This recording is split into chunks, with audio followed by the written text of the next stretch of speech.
but a lot of talent on the floor.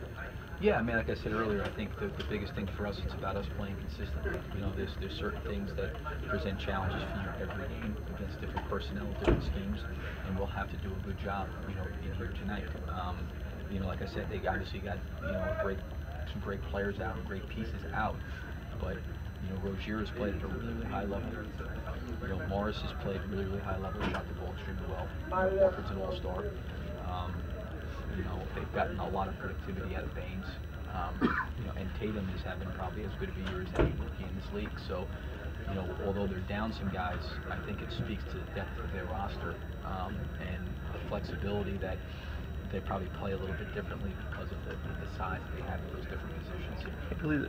Another thing about Terrence, when you talk to people, whether it's people with the Blue when he goes down for a day, you talk to your players, people don't say like, oh, he's a good kid. They say he's going to be really good. Yes. There's something about him. Yes. What is it that people see in him, do you think? You know, when you get a chance to coach different people, you see guys that impact winning and have what I call like an it factor. They just make plays. There's spontaneous things where scouting is taken out of the game. You know, it's just a natural being able to make what I call winning plays. He's a winning playmaking guy. He just sometimes lacks that experience, but like there's things that he does, whether it's going in there and keeping a loose ball alive and popping the ball back out, or you know, making a big shot.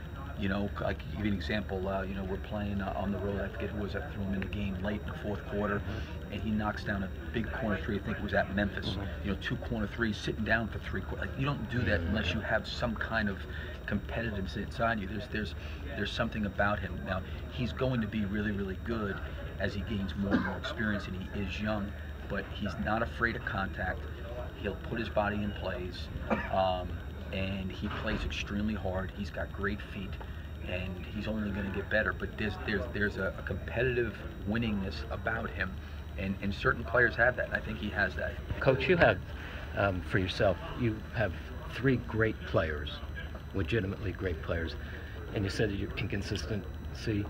What is there patience that you have to? Because now you're playing very well. Was there a turning point or short list? Or? Well, I mean, I think the one thing going in is I knew, you know, the day before training camp started, Carmelo was traded for. Yep. You know, so you're taking obviously a high-level player and a guy that's done it for a long, long time in this league, and is going to go down as one of the greatest scorers in the game. Now you're putting him in, you know, to a group with Paul and with Russell, and then really a lot of new players that are also part of it. Patrick Patterson, you know, coming in, Raymond Felton. So you're trying to take more than half of a different roster, and you're trying to have these guys learn how to play together.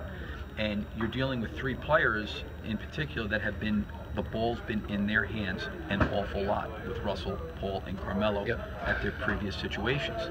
So they all have to sacrifice a little bit. There's all stuff they have to give up. They all have to change a little bit. And sometimes that's challenging because, you know, what's made Carmelo a 10-time All-Star and a top 20 scorer in the history of the game, you're telling him there's got to be some different things that you've got to do.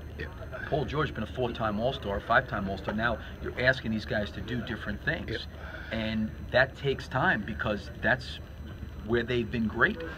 And when you're bringing all those guys together that have done it for between 7 and 15 years, it speaks volumes about the kind of guys that they are, that the openness and the willingness to try to make some changes and adjustments. But there's always, you always fall back into habits that you've always have made you successful, and you've got to build a consistency within our team.